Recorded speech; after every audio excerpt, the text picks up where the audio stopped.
Hey, I'm Jonas and welcome to Dave Takes It On. Now, you don't usually see me in front of the camera. That's because one of my main roles is behind the scenes researching content for the channel. And I came across a story that I felt could not wait for Dave to come back. So we're going to look at that today. This is the story that the Times has been forced to issue a correction to its story on electric vehicles, which had claimed that electric vehicle sales were falling when in actual fact they had been increasing. Now, the important details here is that this was actually the Energy and Climate Intelligence Unit that brought that case, and it took it to IPSO, the Independent Press Standards Organisation. Now, it's very rare for a complaint to be upheld. After all, this organisation, IPSO, is set up, it's to protect the media. They're not really holding them to any real account.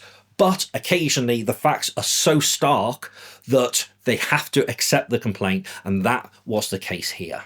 Why does this matter? After all, this is not the only time that the media has been called out for misinformation, for lies, for some would even call it propaganda. But it really does matter.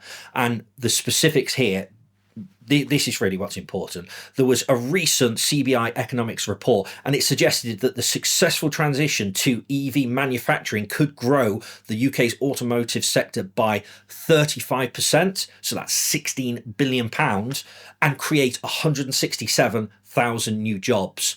Whereas if that transition doesn't happen properly, as would be the case with the Times spreading misinformation and inaccuracies, that could result in a massive decline in the sector. We're talking a 73% decline, so £34 billion, and the loss of over 400,000 jobs. Now, the question that I have to ask here is, what's the intention? Because that's quite a difference. And these media organisations, they know how to research information. They know how to get figures. They know how to analyse those figures. So that begs the question, why did this happen? So what's happened on the back of this? Well, the Times has been forced to issue a correction, and that correction is, well, unsurprisingly, rather underwhelming. They simply updated the article to say this article was amended on the 12th of December 2024 to make clear that sales of electric vehicles have been rising. That's it. For all of that misinformation, for the shaping of the narrative, for creating the impression that the EV transition isn't actually here or is in doubt, they have just issued a one-sentence correction. And this is part of the problem that we see. I mean, on the same day, it was also a case that they were forced to issue a separate correction. And again, all that happens is they update the website, the damage is already done, there's no fine.